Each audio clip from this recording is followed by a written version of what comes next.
श्रीमद्रामायणे वाल्मीकीये आदिकाव्ये युद्धकाण्डे चतुर्थः सर्गः। श्रुत्वा हनुमतो वाक्यं यथावदनुपूर्वशः ततोऽब्रवीन्महातेजाः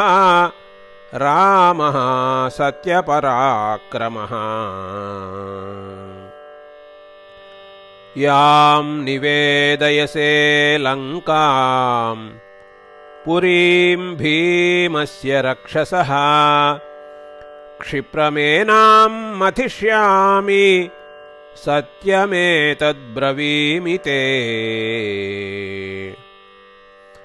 अस्मिन् मुहूर्ते सुग्रीव प्रयाणमभिरोचये युक्तो मुहूर्तो विजयः प्राप्तो मध्यं दिवाकरः। अस्मिन् मुहूर्ते विजये प्राप्ते मध्यं दिवाकरे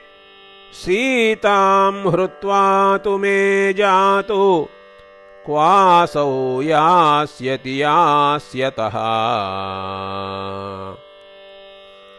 सीता श्रुत्वाभियानं मे आशामेष्यति जीविते जीवितान्ते मृतं स्पृष्ट्वा पीत्वा विषमिवातुरः। उत्तरा फल्गुनी ह्यद्य स्वस्तु हस्तेन योक्ष्यते अभिप्रयाम सुग्रीव सर्वानीकसमावृताः। निमित्तानि च धन्यानि यानि प्रादुर्भवन्ति च निहत्य रावणं सीताम् आनयिष्यामि जानकीम्। उपरिष्टाद्धि नयनं स्फुरमाणमिदं मम विजयं समनुप्राप्तं शंसतीव मनोरथम्। ततो वानरराजेन लक्ष्मणेन च पूजितः उवाच रामो धर्मात्मा पुनरप्यर्थकोविदः। अग्रे यातु बलस्यास्य नीलो मार्गम् अवेक्षितुम् वृतः शतसहस्रेण वानराणां तरस्विनाम्। फलमूलवता नीला शीतकाननवारिणा पथा मधुमता चासु सेनां सेनापतेनया। दूषयेयुः दुरात्मानः पथि मूलफलोदकम् राक्षसाः परिरक्षेथाः तेभ्यस्त्वं नित्यमुद्यतः। निम्नेषु वनदुर्गेषु वनेषु च वनौकसः अभिप्लुत्याभिपश्येयुः परेषां निहितं बलम्। यच्च फल्गुबलं किञ्चित् तदत्रैवोपयुज्यताम् एतद्धि कृत्यं घोरं नः विक्रमेण प्रयुध्यताम्। सागरौघनिभं भीमम् अग्रानीकं महाबलाः कपिसिंहाः प्रकर्षन्तु शतशोऽथ सहस्रशः। गजश्च गिरिसङ्काशः गवयश्च महाबलः गवाक्षश्चाग्रतो यान्तो गवां द्रुप्ता वर्षभाः यातु वानरवाहिन्याः वानरः प्लवतां वरः पालयन् दक्षिणं पार्श्वं वृषभो वानरर्षभः गन्धहस्तीव दुर्धर्षः तरस्वी गन्धमादनः यातु वानरवाहिन्याः सौयं पार्श्वमधिष्ठितः यास्यामि बलमध्येऽहं बलौघमभिहर्षयन् अधिरुह्य हनूमन्तम् ऐरावतमिवेश्वरः अंगदेनैष संयातु लक्ष्मणश्चान्तकोपमः सार्वभौमेन भूतेशः द्रविणाधिपतिर्यथा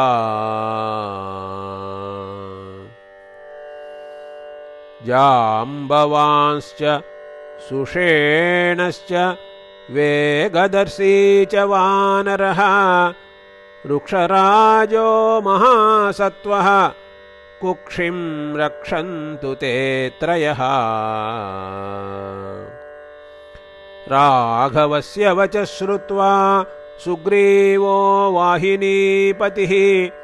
व्यादिदेशमहावीर्यान् वानरान् वानरर्षभः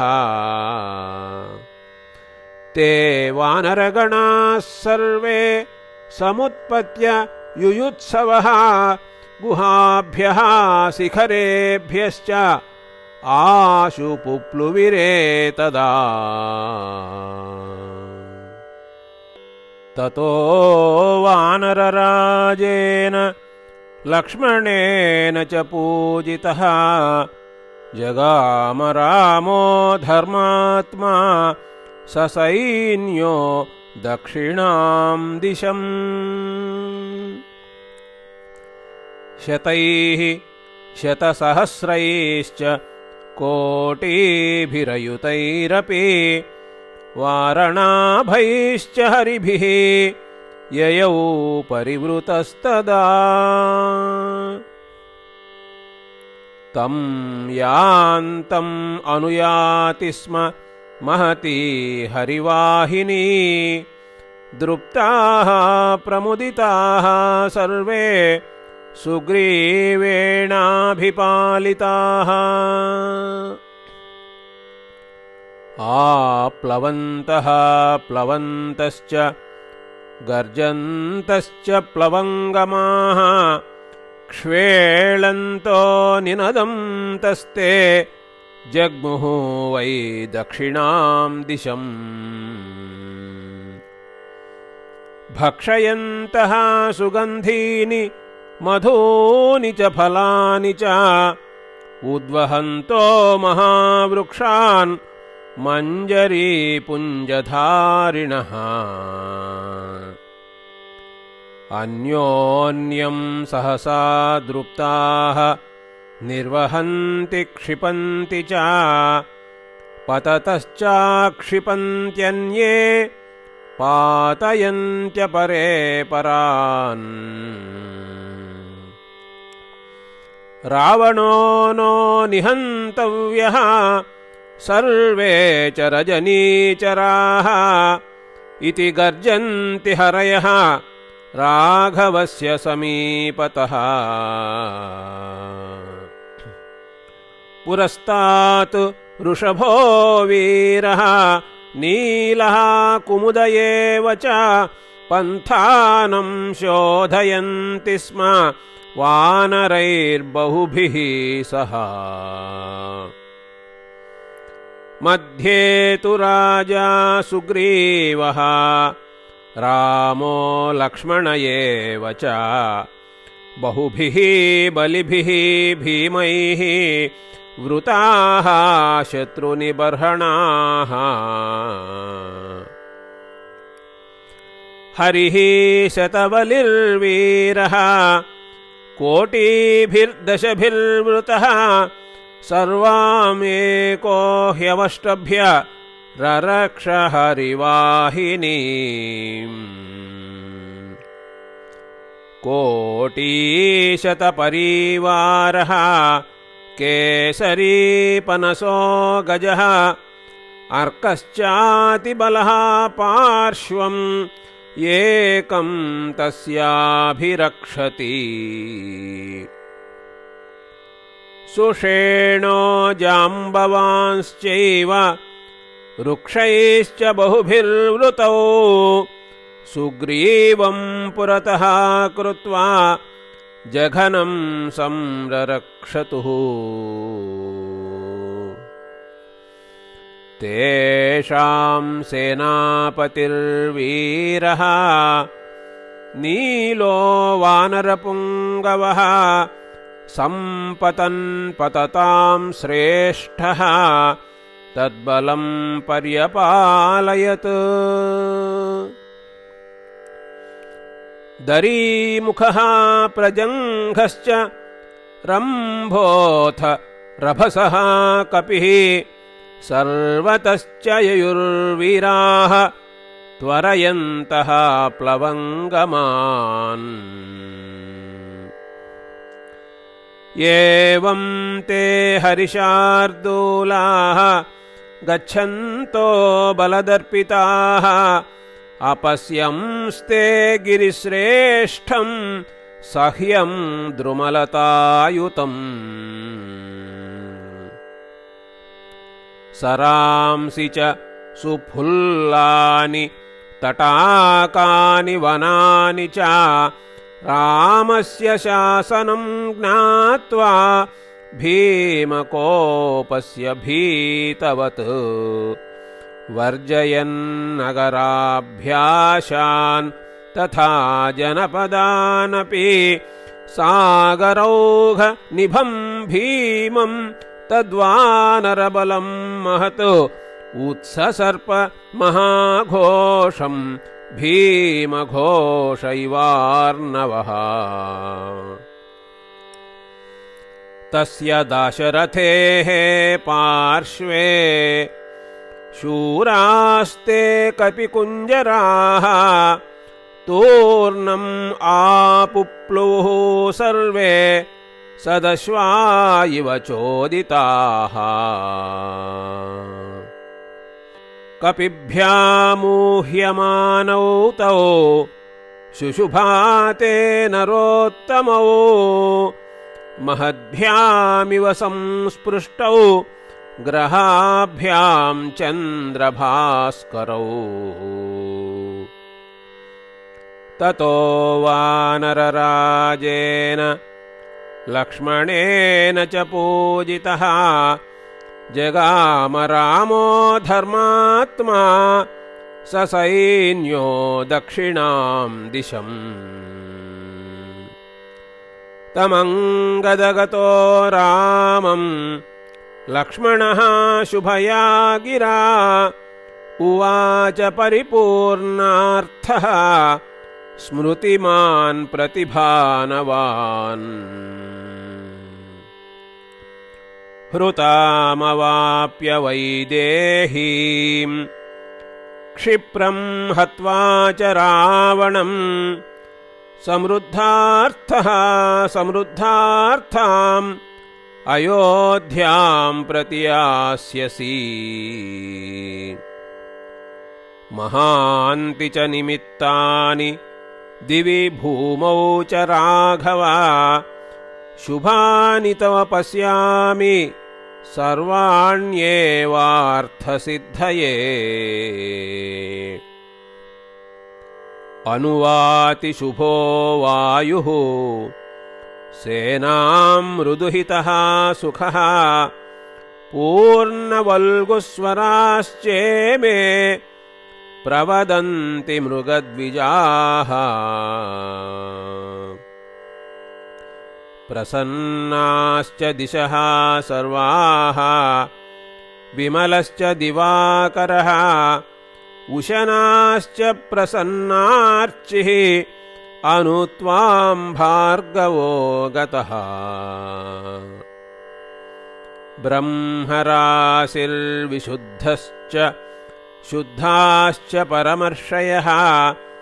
अर्चिष्मन्तः प्रकाशन्ते ध्रुवं सर्वे प्रदक्षिणम् त्रिशङ्कुर्विमलो भाति राजर्षिः स पुरोहितः पितामहवरोऽस्माकम् इक्ष्वाकूणां महात्मनाम्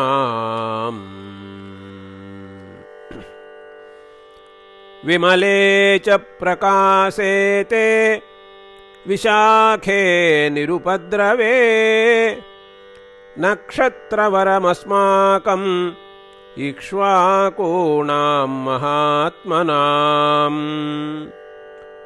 नैरृतं नैरृतानां च नक्षत्रम् अभिपीड्यते मूलो मूलवता स्पृष्टः धूप्यते धूमकेतुना सर्वं चैतद्विनाशाय राक्षसानाम् उपस्थितम् काले कालगृहीतानां नक्षत्रं ग्रहपीडितम् प्रसन्नाः सुरसाश्चापः वनानि फलवन्ति च प्रवान्त्यभ्यधिकं गन्धान् यथर्तुकुसुमाद्रुमाः व्यूढानि कपिसैन्यानि प्रकाशन्तेऽधिकं प्रभो देवानामिव सैन्यानि संग्रामे तारकामये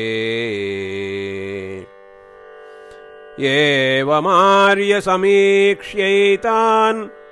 प्रीतो भवितुमर्हसि इति भ्रातरमाश्वास्य हृष्टः सौमित्रिरब्रवीत्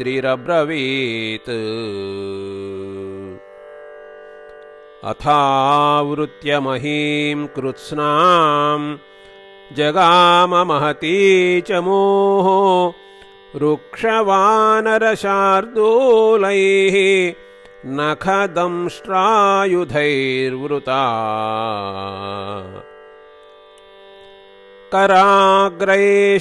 कराग्रैश्चरणाग्रैश्च वानरैरुत्थितं रजः भीममन्तर्दधे लोकम् निवार्य सवितुः प्रभाम् सपर्वतवनाकाशाम् दक्षिणां हरिवाहिनी छादयन्ती ययौ भीमा द्यामिवाम्बुदसन्ततिः उत्तरन्त्याञ्च सेनायां सततं बहुयोजनम् नदीस्रोतांसि सर्वाणि सस्यन्दुर्विपरीतवत् सरांसि विमलाम्भांसि द्रुमाकीर्णांश्च पर्वतान् समान् भूमिप्रदेशांश्च वनानि फलवन्ति च मध्येन च समन्ताच्च तिर्यक्चाधश्च साविशत् समावृत्य महीं कृत्स्नाम्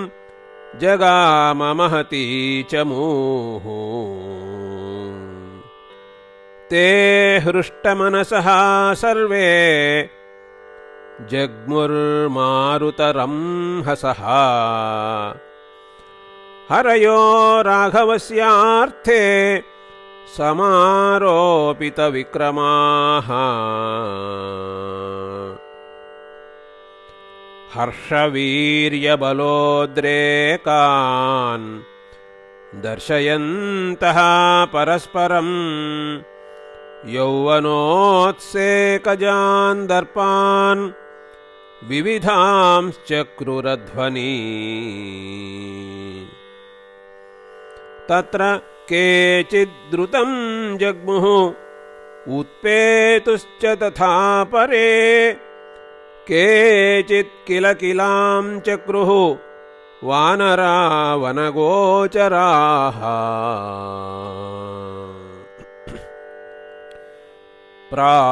प्रास्फोटयंश्च पुच्छानि सन्निजघ्नुः पदान्यपि भुजान् विक्षिप्य शैलांश्च द्रुमानन्ये बभञ्जिरे आरोहन्तश्च शृङ्गाणि गिरीणां गिरिगोचराः महानादान् विमुञ्चन्ति क्ष्वेलामन्ये प्रचक्रिरे ऊरुवेगैश्च ममृदुः लताजालान्यनेकशः जृम्भमाणाश्च विक्रान्ताः विचिक्रीडुः शिलाद्रुमैः शतैः शतसहस्रैश्च कोटिभिश्च सहस्रशः वानराणां तु घोराणां श्रीमत्परिवृता मही सा स्मयाति दिवारात्रं महती हरिवाहिनी हृष्टा प्रमुदिता सेना सुग्रीवेणाभिरक्षिता वानरास्त्वरितं यान्ति सर्वे युद्धाभिनन्दिनः प्रमोक्षैषवः सीतां मुहूर्तं क्वापि नासता ततः पादपसंबाधं नानामृगसमायुतं सह्यपर्वतमासेदुः मलयं च महीधरम् काननानि विचित्राणि नदीः प्रस्रवणानि च पश्यन्नतिययौ रामः सह्यस्य मलयस्य च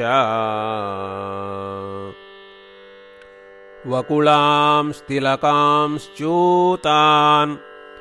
अशोकान् सिन्धुवारकान् करवीरांश्च तिमिशान् भञ्जन्ति स्म प्लवङ्गमाः अङ्कोलांश्च करञ्जांश्च प्लक्षन्यग्रोधतिन्दुकान् जम्बूकामलकान् नीपान् भञ्जन्ति स्म प्लवङ्गमाः प्रस्तरेषु च रम्येषु विविधाः काननद्रुमाः वायुवेगप्रचलिताः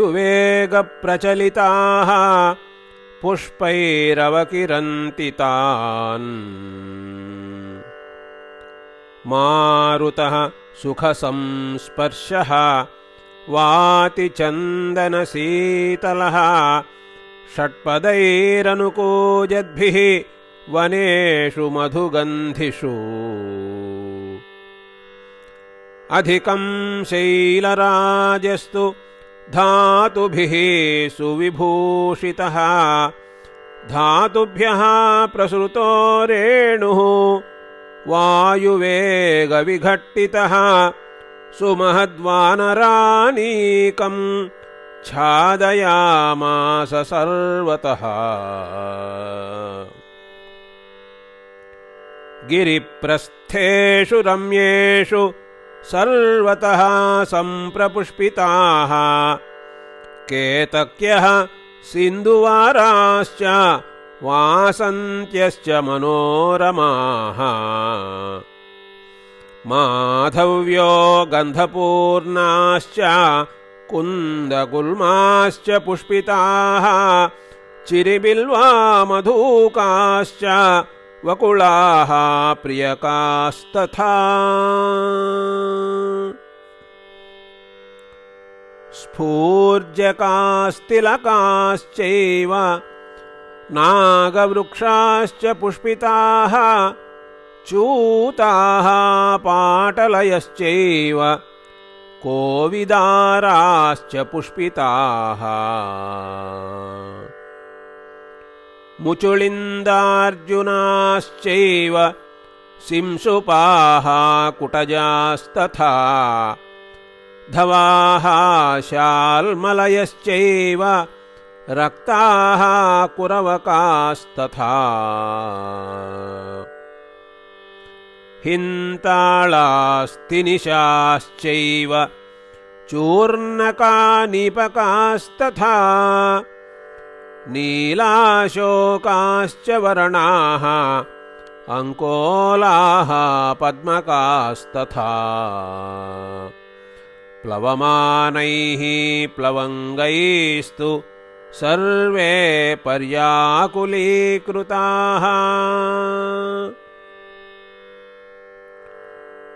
वाप्यस्तस्मिन् गिरौ सीताः पल्वलानि तथैव च चक्रवाकानुचरिताः कारण्डवनिषेविताः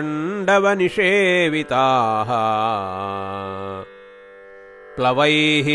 क्रौञ्चैश्च संकीर्णाः वराहमृगसेविताः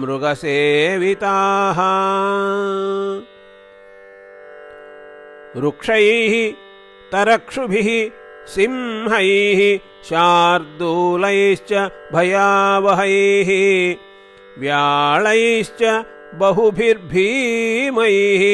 सेव्यमानाः समन्ततः पद्मैः सौगन्धिकैः फुल्लैः कुमुदैश्चोत्पलैस्तथा वारिजैर्विविधैः पुष्पैः रम्यास्तत्र जलाशयाः तस्य सानुषु कूजन्ति नानाद्विजगणास्तथा स्नात्वा पीत्वोदकान्यत्र जले क्रीडन्ति वानराः अन्योन्यं प्लावयन्ति स्म शैलमारुह्य वानराः फलान्यमृतगन्धीनि मूलानि कुसुमानि च बुभुजुः वानरास्तत्र पादपानां मदोत्कटाः द्रोणमात्रप्रमाणानि लम्बमानानि वानराः ययुः पिबन्तो हृष्टास्ते मधूनि मधुपिङ्गळाः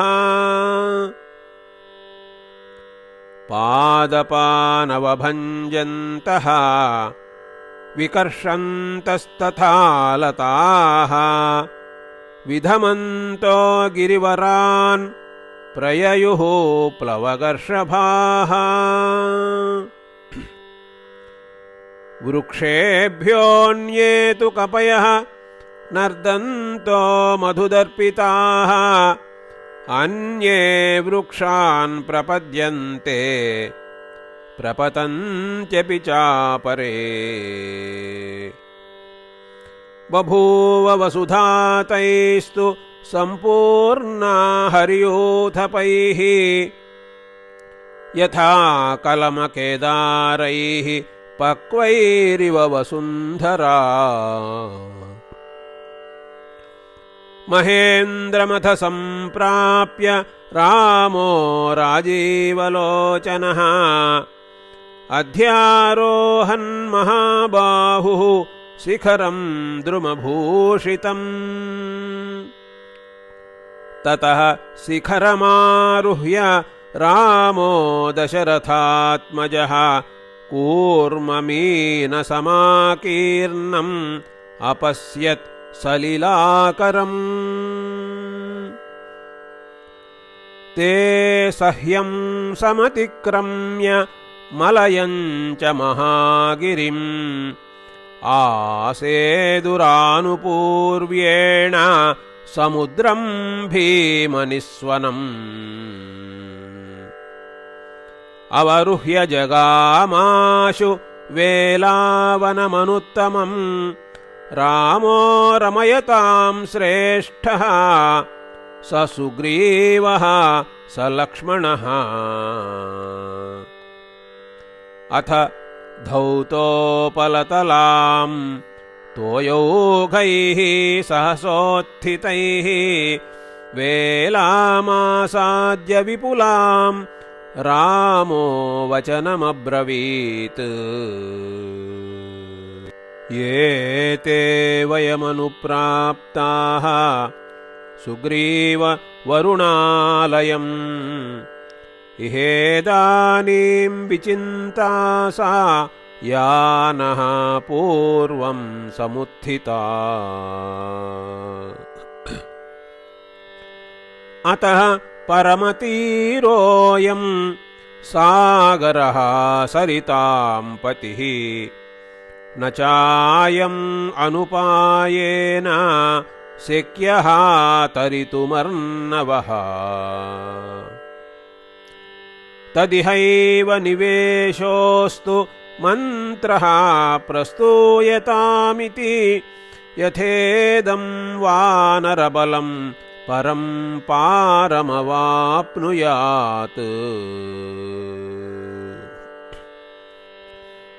इतीव स महाबाहुः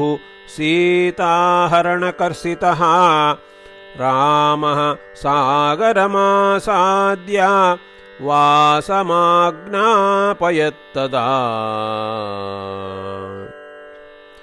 सर्वाः सेना निवेश्यन्तां वेलायां हरिपुङ्गवा सम्प्राप्तो मन्त्रकालो नः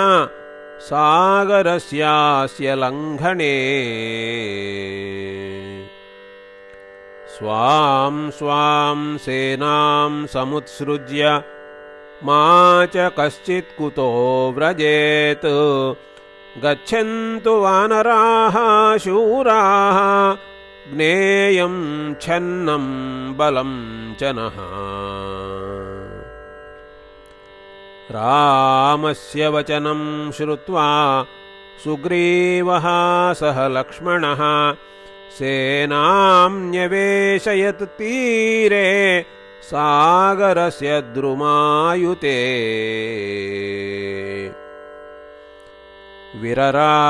विरराजसमीपस्थं सागरस्य तु तद्बलं मधुपाण्डुजलः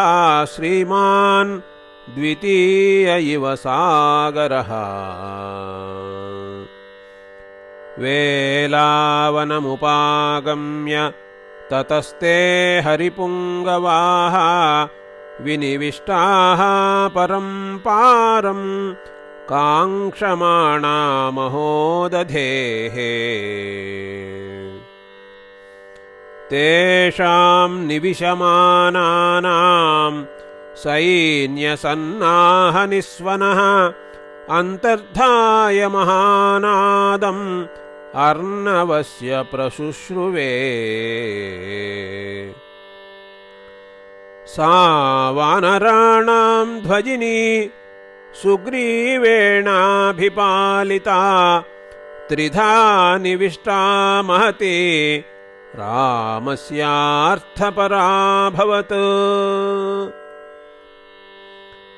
सा महार्णवमासाद्य हृष्टा वानरवाहिनी वायुवेगसमाधूतं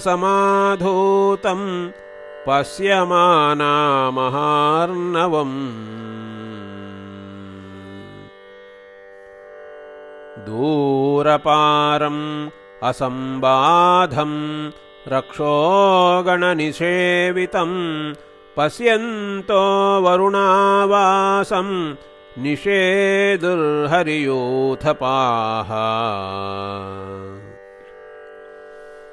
चण्डनक्रग्रहं घोरं क्षपादौ दिवसक्षये हसन्तमिव फेनौघैः नृत्यन्तमिव चोर्मिभिः चन्द्रोदयसमुद्धूतं प्रतिचन्द्रसमाकुलं चण्डानिलमहाग्राहैः कीर्णं तिमितिमिङ्गलैः दीप्तभोगैरिवाकीर्णं भुजङ्गैर्वरुणालयम् अवगाढं महासत्त्वैः नानाशैलसमाकुलम् सुदुर्गं दुर्गमार्गं तम् अगाधमसुरालयम् मकरैर्नागभोगैश्च विगाढावातलोलिताः उत्पेतुश्च निपेतुश्च प्रवृद्धा जलराशयः अग्निचूर्णमिवाविद्धम् भास्वराम्बुमहोरगम् सुरारिविषयं घोरं पातालविषमं सदा सागरं चाम्बरप्रख्यम् अम्बरं सागरोपमम् सागरं चाम्बरं चेति निर्विशेषमदृश्यता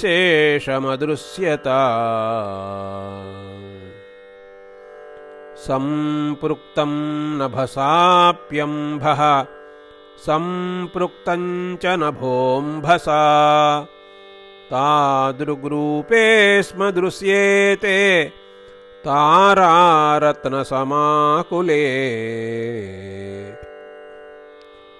समुत्पतितमेघस्य वीचिमालाकुलस्य च विशेषो न द्वयोरासीत् सागरस्याम्बरस्य च अन्योन्यमाहताः सक्ताः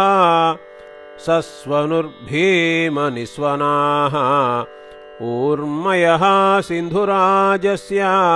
महाभैर्य इवाहवे रत्नौघ जलसन्नादं विषक्तमिव वायुना उत्पतन्तमिव क्रुद्धं यादो गणसमाकुलम् ददृशुस्ते महोत्साहाः वाताहतजलाशयम् अनिलोद्धूतमाकाशे प्रवल्गन्तमिवोर्मिभिः ततो विस्मयमापन्नाः ददृशुः हरयस्तदा भ्रान्तोर्मिजलसन्नादं प्रलोलमिव सागरम् इति आर्षे श्रीमद्रामायणे वाल्मीकीये आदिकाव्ये युद्धकाण्डे